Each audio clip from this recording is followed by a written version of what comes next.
Welcome to the Human Capital Innovations Podcast.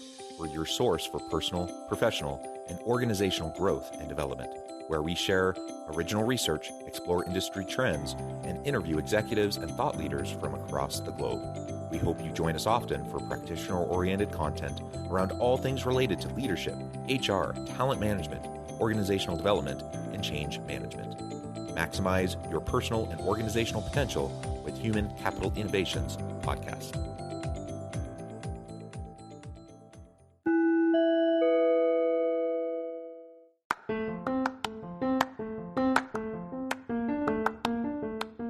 Do you enjoy the Human Capital Innovations Podcast? Enjoy ad-free listening by going to the Patreon page, and please consider contributing even at the producer or sponsorship level. And please leave a review. Thank you for your support.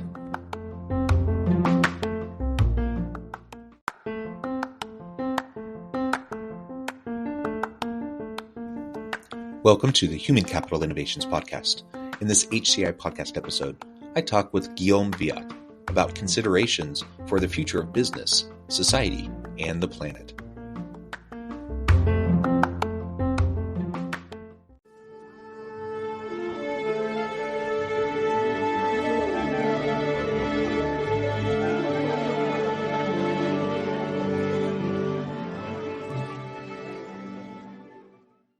Guillaume Wiatr, welcome to the Human Capital Innovations Podcast. John, it's a pleasure to be here with you today. It's a pleasure to be with you. You're joining us from the Seattle area. I'm south of Salt Lake City in Utah. And today we're going to be talking about really a big, fun topic, considerations for the future of business, society, and the planet. We're not going to try to tackle too much here in 25 minutes, right? Just the future of business, society, and the planet. We're not good. No, but really, I think it's going to be a fun conversation. Some big ideas, some big topics we're going to be exploring. But we also want to bring it down to the lived experience, the day-to-day, and how we can be better in our organizations for our teams as leaders, as we consider all these big macro level meta kind of issues that we're going to be exploring together. As we get started, I wanted to share Guillaume's bio with everybody.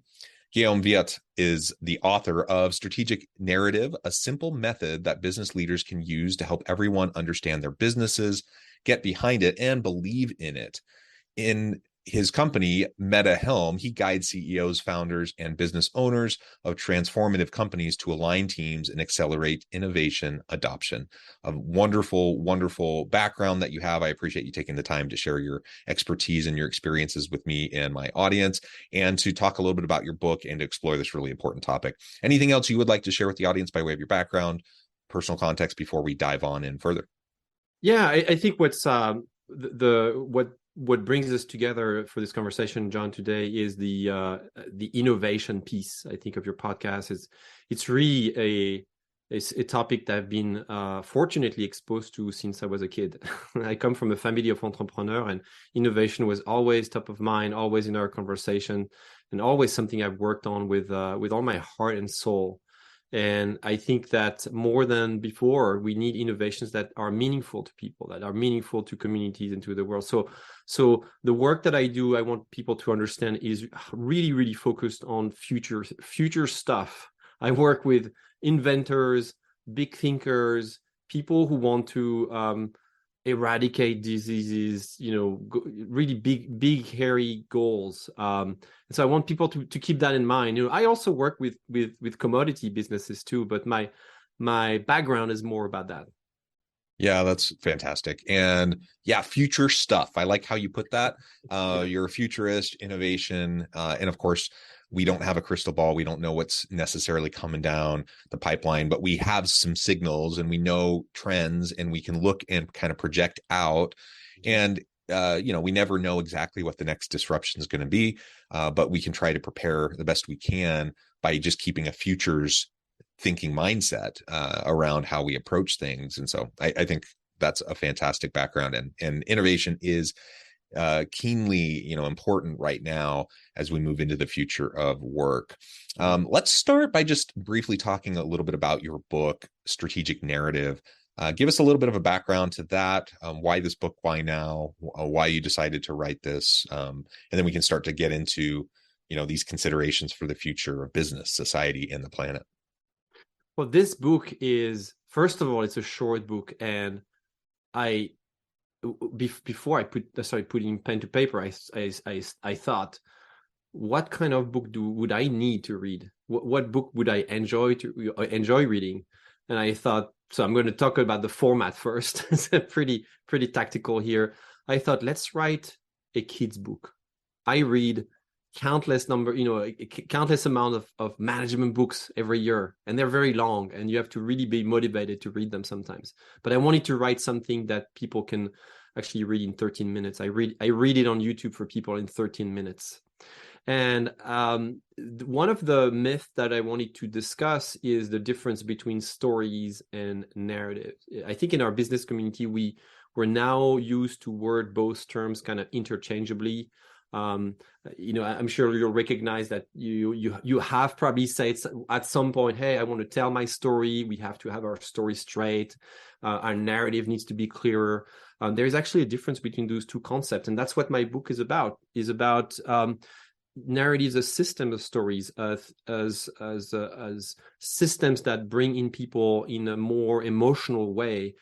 We talk about the narrative, about society, about the economy, about justice, already in a pretty advanced way. I think that people who work in the social justice, social change field will have learned to really understand what the difference is, to build better strategies to advance their agendas. And I think the business community is a little behind on this curve. We think and we see stories, for the most part, I'm gonna probably overgeneralize here, but we think of stories as discrete entities, cool stuff we want to put on social media to hook more people into buying our products. Yes, that's one of the applications, but the use of storytelling can be much greater than that if you use it as something that will really mobilize people. One of the things I noticed in my career is that, people would buy stories. I worked in marketing positions, and they would gladly pay for a story. But when you connect them with a narrative that is greater than just your organization, say, they will almost die for your cause, right? And that's the type of energy, that's the type of movement we need as we have to tackle big challenges, big adaptive changes, around us here in society, in the environment, in the way we treat each other. There are so many answers we don't have. And we can't be in that marketing, salesy kind of mode of storytelling for business that will sell more stuff anymore. We have to move on. And we have to understand that the way we create businesses now has really to do with the larger narrative that we fuel as a society. So I'll pause here. Yeah. But well, I really like that. I like how about. I like how you are focusing on narrative around, if I'm remembering correctly, you termed it a system of stories. Right.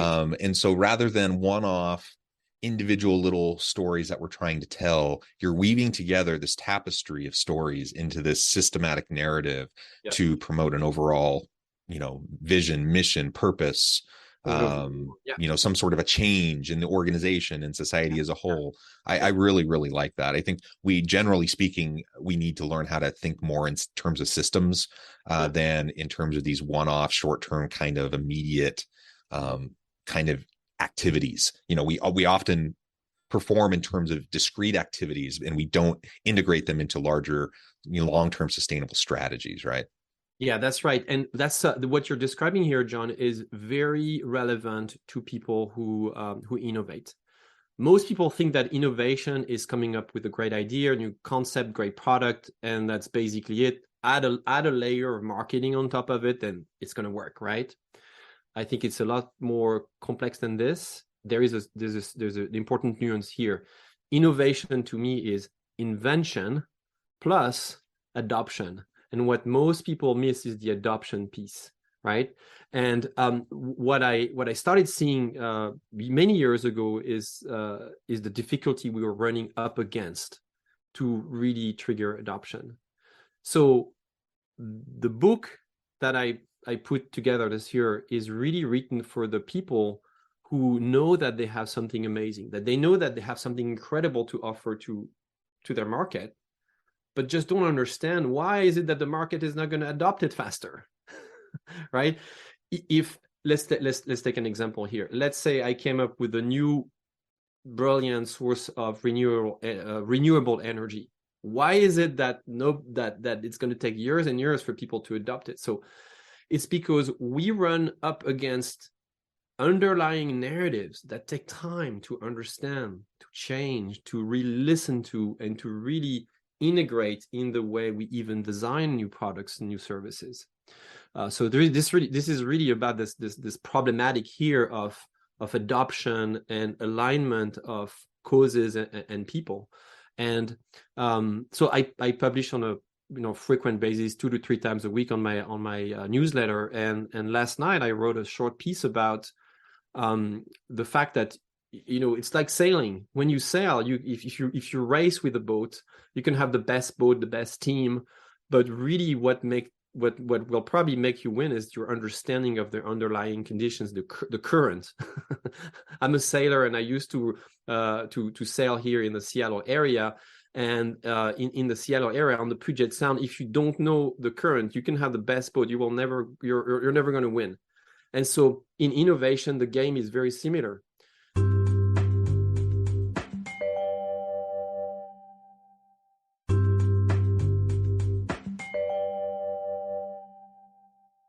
You have to understand that if you're really putting something that is disruptive, you are playing on an uneven playing field. Picture a rugby field or a tennis field that is tilted, and you're at the bottom. You're on the lower end of that field, and you have to play against somebody who has very, very for who it is very, very easy to play, right? And so you have to understand how you can shift that balance in changing the narrative that the other player has in their mind.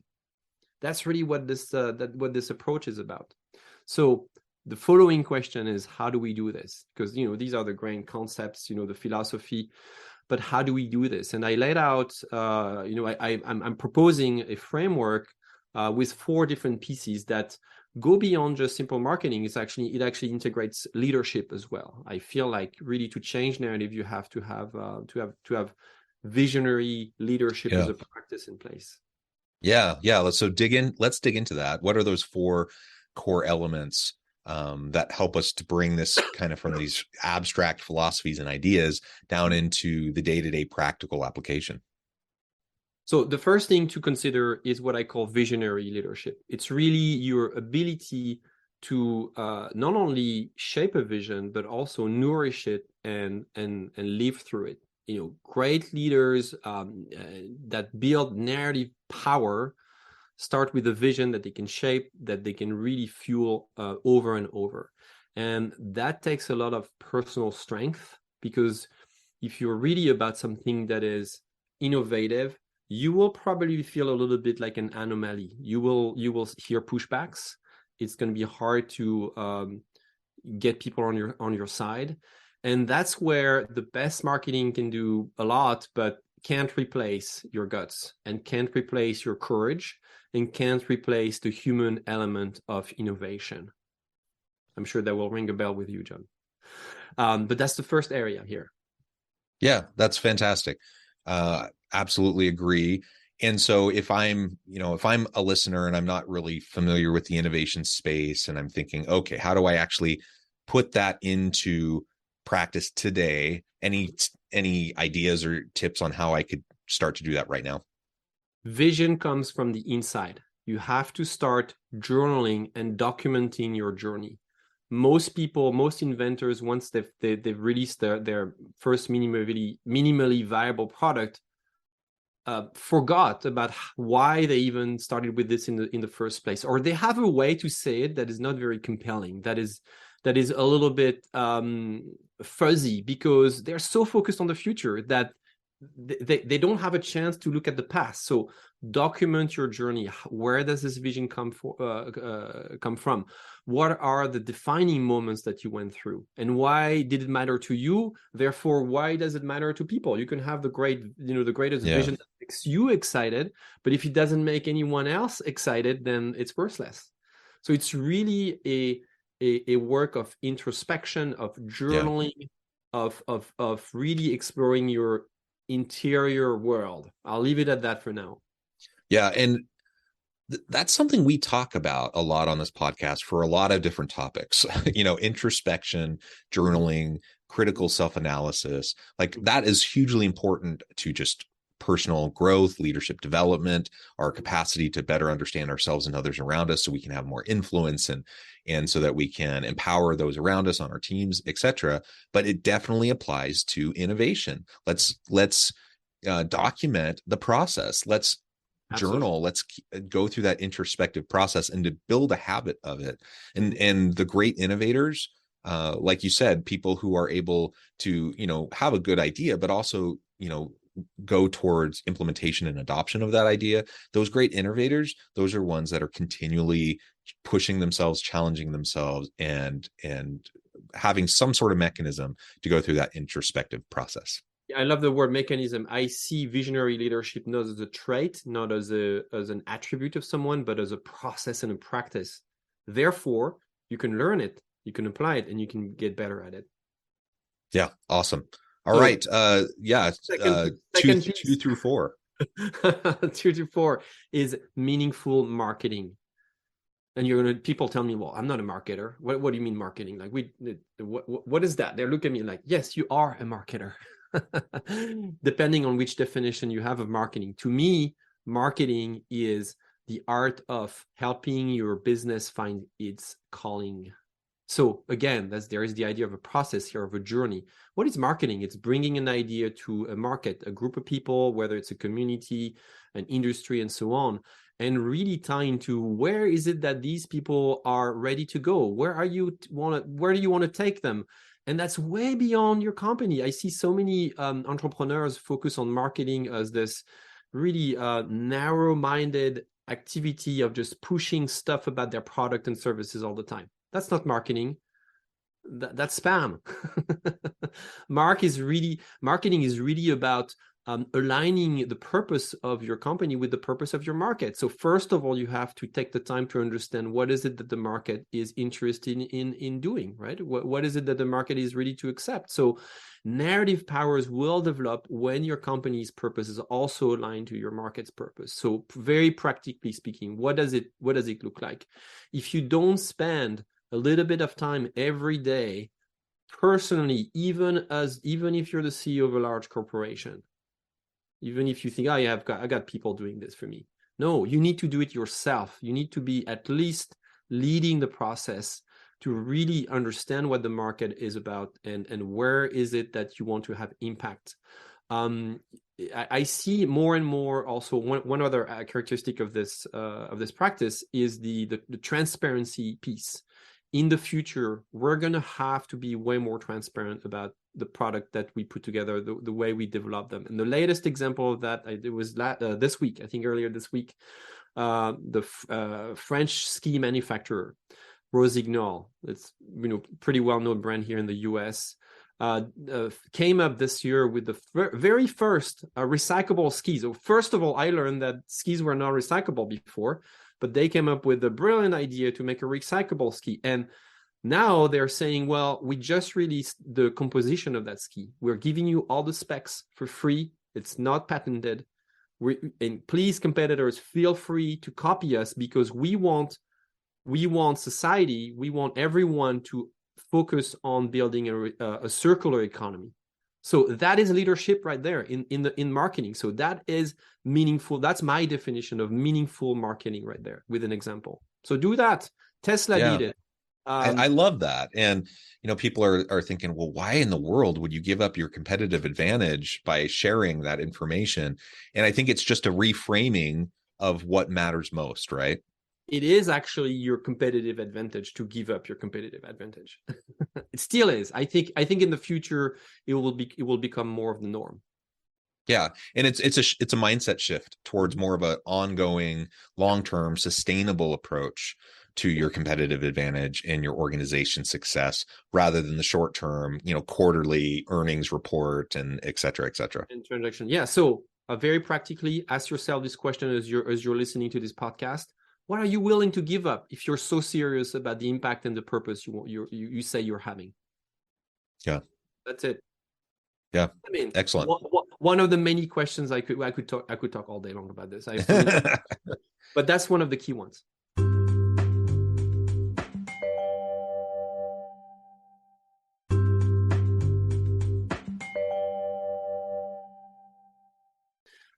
Third one is, it's really going back to the internal side of the organization. Is like, how do you team purposefully? So my third dimension here is called purposeful teaming. And the best team typically rally around very core and strong values. So if you have not developed the perspective that you defend, that you've really taken the time to craft the point of view that will rally your team, you're really behind. Purposeful teaming starts by really infusing that idea of, let's build a team as a movement. Like, if people really understand what is it that we're doing here beyond just transactional day-to-day, cramming our schedules with meaningless meaning kind of stuff, you've got much more narrative power. What's going to happen is that you're going to have people really banging at your door to work with you. And one of the questions I ask when I work with some of the entrepreneurs I work with is, do you have a pipeline of diehard fans that send you their resume, even though they don't seem qualified, but they really, really want to work with you because they feel like their values are so aligned? And yeah, it's like, that's a good question. Yeah, we have a few folks, but I say, well, we should really work on this. And the way we work on this is not by going out there and putting more advertisement for recruiting, is first of all by defining what is the experience in our team, like what are the values we defend, and how do we walk the talk. Really, it's about that. So I'll give you an example. It's an old example, but something that really worked effectively. In 1959, Volvo was positioned on the market as a family/sports car. They were pretty undifferentiated. And the president lost a relative in a car accident and decided that his responsibility was to put on the market safer cars. So he reshaped. So first of all, he recruited an expert in hands bowling. He was working at Saab at the time, manufacturing safety mechanisms for aircraft.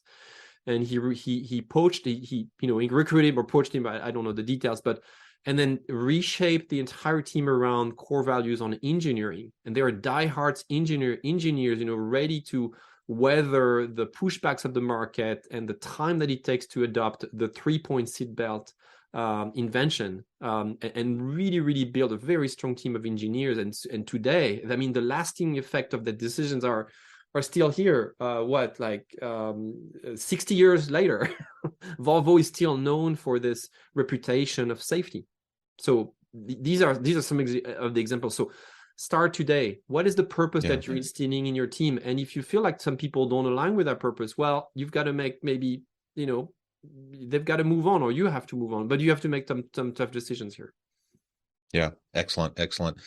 All right. So I think always we want to have some alignment, some congruency within our teams. There's a whole lot of positive benefits to having, that alignment, to having that shared culture, to focusing on employee experience and the experience of team members within the team, so that you can attract and retain great people. But it leads to better innovation. It leads to better solutions to the most challenging problems that we face. And so again, if we're going to try to tackle the biggest messy issues in business, society, in the world today, then we need to have teams that are up to the task. And that means we have to have good people who are jointly pursuing the same common goal. They have values alignment, et cetera, et cetera.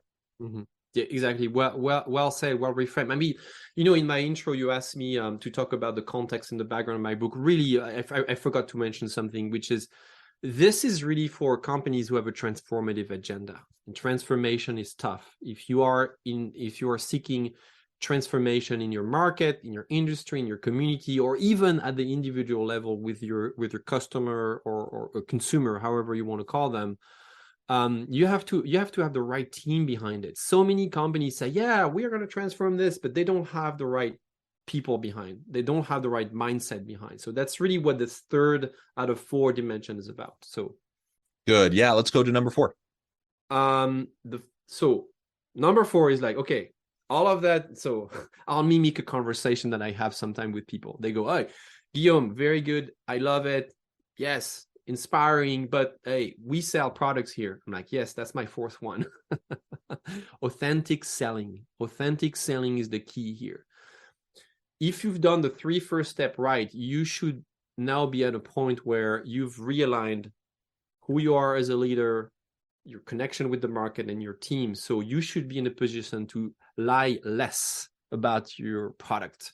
So many lies, so much pressure, fear of missing out. All of these are outdated concepts. What people want is authenticity. They want the truth. They don't, and they've got so much technology now to find out about the truth even before you realize that you were lying. So stop that game. Be in the mode of authentically selling what people want, what people buy. And that's easy to do once you've explained to them why the innovation that you have is useful to them, why it's meaningful, why is it that they need it today. Right? So authentic selling is about the pursuit of less effort in your sales effort, right? Less marketing, less sales budget. Here's a question I have for you here on this podcast. Would your product be really missed if you stop selling it? How reliant are you on big sales and marketing budgets to actually have your company operate? So what if you didn't have a marketing or sales budget anymore? Would you go bankrupt? Okay, maybe in some context where regulations are such that you can't do anything else, fine. But so many areas, so many new markets are just free right now, and so you have to ask yourself, like, is our product so good, so well positioned, so true, so honest and transparent that it kind of sells itself? That's the key question here. That's one of the principles I defend. So what do you do now? Let's get into the how do we do that? Well, you have to work on your product story, and the product story is not the story that you make up as a sales or marketing person. I mean, you can do that in your closet all day long. That's great. You're going to be very excited about it and think it's going to work and so on. No, it's the story that people have in their head. That's what you need to go listen to. That's what you need to go figure out by having more conversations with them and by really aligning with how are they going to use it. I'm always so struck by when you do that kind of stuff, when you do authentic selling, is how much we discover about how people actually use some products and services, how they actually how do they reframe the usage, the value of some of the products and services that we put out there in the market. So if you don't know what you're running up against, look at this area, right? How do you sell your products today? How much effort do you have to put into this? Yeah. Does this wonderful. make sense, John? Makes perfect sense. And this has just been a really great, quick and dirty crash course into this. We could go on and on and on. I also note the time, and I'm going to have to let you go here in just a minute. Yes. So I really appreciate you laying this out for us. And of course, you have a great book that can help people as they want to further pursue this. And before we wrap things up for today, I just wanted to give you a chance to share with the audience to let them know how they can connect with you, find out more about your work if they want to continue the conversation, and then give us a final word on the topic for today. Yeah. So very practically, go to my website. My website is metahelm.com, METAHELM. There's one thing you can do there that will take 5 minutes. I have an assessment that will tell you today if you're building narrative power for your company. There are 12 easy to understand, not so easy to answer sometimes, questions there. And so take that assessment. So you'll get your results immediately, and then it follows with some resources to know what to do. So that's for the the call to action here is really to go to that website, metahelm.com, and do the assessment. And it comes with the book for free as well. One of the final words I want to leave people with is that is really probably around scarcity mindset. Everything I told you about only works if you embrace abundance as a mindset. look ahead, look forward. There's so many possibilities. I know we hear scary stuff happening on the planet today, but there is also so many great news, so many great inventions, idea, innovations. So go look after these and rally the movements that are building around these ideas. That's what I'll say. Wonderful. Thank you so much. It's been a real pleasure. I encourage my audience to reach out, get connected, find out more about what you can do for them. And as always, I hope everyone can stay healthy and safe, that you can find meaning and purpose at work each and every day. And I hope you all have a great week. Do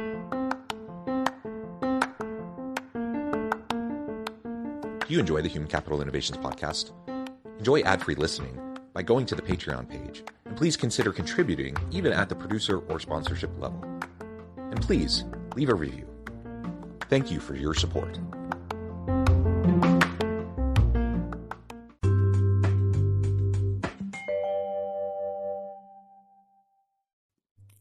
Thanks again for joining us for this episode of the Human Capital Innovations podcast. I hope you stay healthy and safe and that you have a great week.